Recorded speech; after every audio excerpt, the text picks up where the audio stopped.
இந்த கேக் இவ்வளோ கஷ்டத்தை தரும்னு எதிர்பார்க்கவே இல்லைங்க. இது வந்து ஒரு கெஃபேலேருந்து கஸ்டமருக்கு வந்து ஆர்டர் ப்ளேஸ் பண்ணியிருந்தாங்க. அண்ட் எல்லா டீட்டெயில்ஸுமே அவங்கக்கிட்ட பேசி கன்ஃபார்மும் பண்ணியாச்சுங்க.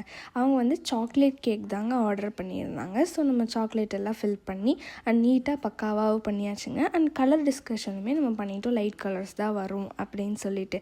பட் நான் வந்து ரொம்ப லைட்டாக பண்ணிட்டேன் அப்படின்னு சொல்லிட்டு அவங்க வந்து அங்கேயே வந்துட்டு கலர் சேஞ்ச் பண்ண வந்து சொல்லிட்டாங்கங்க.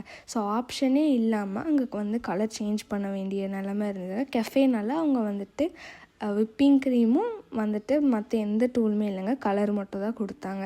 ஸோ அதை வந்து நம்ம பீட் பண்ணிவிட்டு நல்ல வேலைங்க அங்கே இருந்த செஃப் அண்ணா ரொம்ப நல்ல செஃப் அண்ணாங்க. அவங்க வந்து நம்மளுக்கு ஹெல்ப் பண்ணாங்க நம்மளோட கலர் வந்து சேஞ்ச் பண்ணுறதுக்காக.